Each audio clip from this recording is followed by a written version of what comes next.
तमिळनाडूमध्ये कोणालाही बहुमत मिळालेलं नाहीये. म्हणजे 118 जागा जो मॅजिक फिगर होता तो कोणीही गाठलेला नाहीये. अवघ्या 2 वर्षांपूर्वी स्थापन झालेल्या थलापती विजय यांचा पक्ष टीव्ही केला 108 जागांसह तो सर्वात मोठा पक्ष, सिंगल लार्जेस्ट पार्टी ठरलेला आहे. परंतु बहुमतापेक्षा 10 जागा कमी आहेत. दुसरीकडे स्टॅलिन यांच्या डीएमकेला 59 जागा आहे आणि बीजेपी सोबत युती असलेल्या एआयएडीएमकेला 47 जागा आहेत. 1967 पासून आतापर्यंत तमिळनाडूमध्ये 6 वेळा डीएमके आणि 8 वेळा एआयएडीएमकेचं सरकार राहिलेलं आहे. आता पहिल्यांदाच एखाद्या तिसऱ्या पक्षाचं सरकार बनू शकतं. मात्र त्यासाठी टीव्ही केला विजय थलपती यांना 118 जागा जमवाव्या लागतील. 118चा जो आकडा आहे तो गाठावा लागेल. आणि त्यासाठी नेमकं काय होऊ शकतं, कोणकोणती राजकीय गणितं आहेत जी विजयला 118 जागांपर्यंत घेऊन जाणार आहेत, कोणकोणते इक्वेशन्स आहेत, कोणकोणत्या युत्या होऊ शकतात, संभाव्य युती आघाडी काय होऊ शकते सत्तेसाठी, विजय थलपती नेमका कोणाचा पर्याय निवडणार, या सगळ्यावरती या व्हिडिओमधून बोलूयात. नमस्कार, मी अमोल किन्होळकर. आपण पाहत आहात महाराष्ट्र टाइम्स ऑनलाईन. तर विजय थलपती यांच्यासमोर नेमके काय काय पर्याय आहेत ते आपण पाहणार आहोत. प्रामुख्यानं 4 ज्या शक्यता आहेत त्यावरती आपण चर्चा करूया. पहिली शक्यता आहे टीव्हीकेला एआयएडीएमकेची साथ मिळाली तर काय होईल. तमिळगा वेट्री कळघम म्हणजेच टीव्हीकेनं 234 जागांवरती स्वबळावरती निवडणूक लढवली. एआयएडीएमकेच्या नेतृत्वाखालील आघाडीमध्ये बीजेपी, पीएमके आणि एएमएमके यासारखे पक्ष होते. सर्वात जास्त 108 जागा मिळाल्यामुळे परंपरेनुसार राज्यपाल काय करतील तर टीव्हीकेला सरकार स्थापनेचा दावा मांडण्यासाठी आमंत्रित करू शकतात. टीव्हीकेला हे सिद्ध करावं लागेल की त्यांच्या स्वतःच्या जागा आणि त्यांना बाहेरून मिळणारा पाठिंबा हे सगळं मिळून 118 आमदारांचा त्यांच्याकडे संख्याबळ आहे. जर टीव्हीकेला एआयडीएमकेची साथ मिळाली तर आकडा काहीसा असा असेल, म्हणजे टीव्हीकेच्या 108, एआयएडीएमकेच्या 47 अशा मिळून 155 जागा होतात. त्यामुळे टीव्हीके आणि एआयएडीएमकेची आघाडी होऊ शकते, सरकार स्थापन होऊ शकतं. पण असं होण्याची शक्यता किती आहे? खरंच विजय एआयएडीएमकेची मदत घेऊ शकतो का? टीव्हीकेशी संबंधित काही सूत्रांचं असं म्हणणं आहे की एआयएडीएमके भाजपशिवाय टीव्हीकेला 5 वर्ष चालणारं मजबूत सरकार बनवण्यासाठी पाठिंबा देऊ शकतं. बदल्यात त्यांना काही मंत्रालये मिळू शकतात. खरं तर डीएमके आणि एआयएडीएमके हे दोन्ही पक्ष द्रविड चळवळीमधून पुढे आलेले पक्ष आहेत. दोन्ही पक्ष तमिळ प्राईड, धर्मनिरपेक्षता आणि त्यासोबतच हिंदी विरोधी संस्कृतीच्या भूमिकेसाठी ओळखले जातात. मात्र दोन्हीमध्ये मूळ फरक हाच आहे की डीएमके पेरियार यांचे विचार, ब्राह्मण विरोधी रेशनलिझम आणि तमिळ प्राईड यासारख्या मुद्द्यांवरती अधिक कडक आहे, तर एआयएडीएमके तितकी कट्टर नाही आहे. आणि म्हणून भाजप आणि एआयएडीएमके एकत्र निवडणूक लढवत आलेले आहेत. टीव्हीके सुद्धा द्रविड राजकारणानं प्रेरित आहे. विजय यांच्या राजकीय विचारसरणीवरती आंबेडकर आणि के कामराज यांच्यासारख्या नेत्यांचा प्रभाव आहे. विजय यांनी म्हटलं होतं की द्रविडवाद आणि तमिळ प्राईड यांच्यासाठी ते सर्वोपरी आहे. पण तरीही टीव्हीकेनं राजकीयदृष्ट्या डीएमकेलाच विरोध केलेला आहे. डीएमके सरकारच्या भ्रष्टाचाराला मोठा निवडणुकीचा मुद्दा बनवला आणि जवळपास प्रत्येक सभेमध्ये त्यांचं भाषण या सगळ्याच्या भोवती होतं. टीव्हीकेसाठी भाजप सुद्धा वैचारिकदृष्ट्या विरोधी आहे. विजय यांनी आपल्या सभांमध्ये एआयएडीएमके आणि त्यांचे नेते एडिपाडी पलानीसामी यांच्याबाबत आपली भूमिका मवाळ ठेवलेली होती. दुसरीकडे भाजपनं फक्त एकच जागा मिळवलेली आहे आणि त्यामुळे एआयएडीएमके कोणत्याही दबावाच्या शिवाय टीव्हीकेला पाठिंबा देण्याचा निर्णय घेऊ शकतं. आता हे झालं पहिली शक्यता. दुसरं इक्वेशन पाहूयात. टीव्हीकेला डीएमकेचा मित्रपक्ष काँग्रेस आणि इतर पक्षांची साथ मिळाली तर काय होईल. डीएमकेच्या नेतृत्वाखालील सेक्युलर प्रोग्रेसिव्ह अलायन्समध्ये काँग्रेस आहे, व्हीसीके, सीपीआयएम, सीपीआय, एमडीएमके यासारखे पक्ष सामील आहेत. टीव्हीकेला सरकार बनवण्यासाठी फक्त 10 जागा पाहिजेत. तर डीएमकेचे घटक पक्ष असलेल्या काँग्रेसला 5 जागा आहेत, सीपीआयला 2 जागा आहेत आणि आययूएमएलला 2 जागा आहेत. जर या तिन्ही पक्षांनी डीएमकेची आघाडी सोडून टीव्हीकेला पाठिंबा दिला तर टीव्हीकेच्या 108, काँग्रेसच्या 5, सीपीआयच्या 2 आणि आययूएमएलच्या 2 जागा अशा मिळून 117चा आकडा गाठला जाऊ शकतो. सूत्रांच्या माहितीनुसार अंबुमणी रामदास यांच्या नेतृत्वाखालील पीएमके हा एआयएडीएमके गटाचा भाग आहे. परंतु ते देखील आपल्या 4 जागा निवडून आलेल्या आमदारांसह TVKला पाठिंबा देऊ शकतात आणि यामुळे TVK 121च्या आकड्यांसह बहुमताचं सरकार स्थापन करेल. असं होण्याची शक्यता किती आहे? तर सूत्रांच्या माहितीनुसार अशी शक्यता आहे की पाठिंब्याच्या बदल्यात काँग्रेस, VCK, CPI आणि PMK या आमदारांपैकी काही जणांना कॅबिनेटमध्ये सामील करून घेऊ शकतो. खरं तर राहुल गांधी आणि विजय यांच्यामध्ये चांगले मैत्रीपूर्ण संबंध असल्याचं सांगितलं जातंय.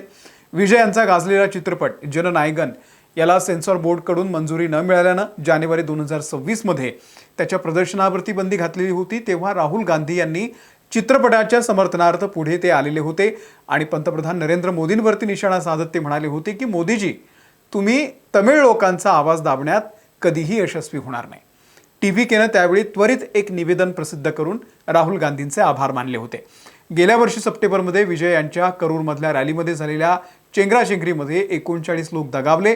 तेव्हाही राहुल गांधी यांनी विजय यांच्याशी फोनवरून चर्चा केली होती. आता राहुल गांधी DMK सोबत युतीमध्ये लढले तरी ते विजय सोबत जाऊ शकतात का? तर लक्षात घ्या, राजकारणामध्ये कोणीही कायमचा मित्र किंवा शत्रू नसतो. निवडणुकीच्या पूर्वीच DMK आणि काँग्रेसमध्ये जागा वाटपावरून तणाव होता. काँग्रेसने यावेळी जागा वाढून मागितल्या होत्या. यावरून बराच वाद झाला.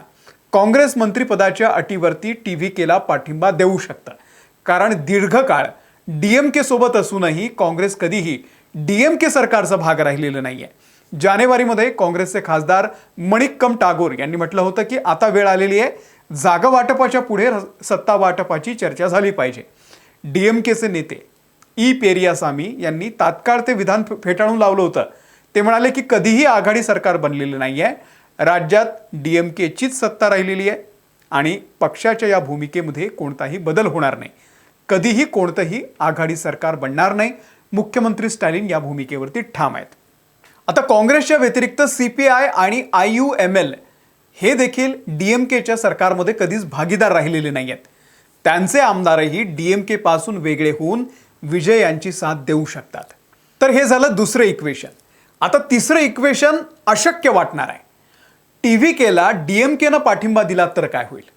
हे हास्यास्पद आहे, पण कल्पना करायला काय हरकत आहे? जर DMKनं पाठिंबा दिला तर आकडा काहीसा असा असेल, म्हणजे 108 TVK आणि 59 DMK, म्हणजे 167 जागा होतील. बहुमतापेक्षा 49 जागा जास्त आणि सरकार स्थापन होईल. पण दोन्ही पक्ष एकत्र येणं अशक्य आणि अव्यवहार्य आहे. TVKनं DMKच्या कारभारावरती विरोध करून यश मिळवलंय. संपूर्ण निवडणूक प्रचाराच्या दरम्यान विजय यांनी तामिळनाडूचे मुख्यमंत्री MK स्टॅलिन यांना लक्ष्य केलं. स्टॅलिन यांचे पुत्र उदयनिधी आणि विजय हे राजकीय प्रतिस्पर्धी मानले जातात, त्यामुळे हे अशक्य आहे. DMK आणि TVK एकत्र येणं अशक्य आहे. त्याहून अशक्य, जर TVK बहुमत सिद्ध करू शकलं नाही तर काय होऊ शकतं?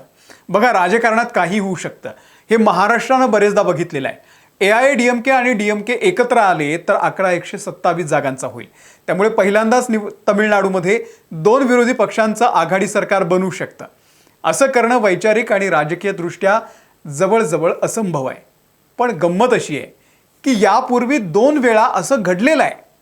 2018ची कर्नाटक विधानसभा निवडणूक घ्या. या निवडणुकीमध्ये काय घडलं होतं?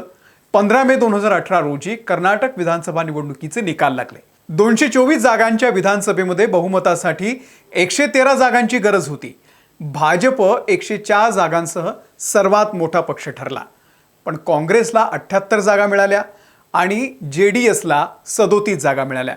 निवडणुकीच्या पूर्वी प्रतिस्पर्धी असलेल्या काँग्रेसनं JDSला पाठिंबा देण्याची घोषणा केली. मुख्यमंत्रीपदही HD कुमारस्वामी यांना देण्यात आलं. 23 मे 2018 रोजी कुमारस्वामी हे मुख्यमंत्री झाले, त्यांनी शपथ घेतली. हे असं राजकारण आहे. आणि दुसरा प्रसंग तर आपल्या महाराष्ट्रातला आहे. 2019ची महाराष्ट्र विधानसभा निवडणूक बघा. महाराष्ट्र विधानसभेच्या 288 जागांवरती बहुमतासाठी 145 जागा या आकड्याची गरज होती.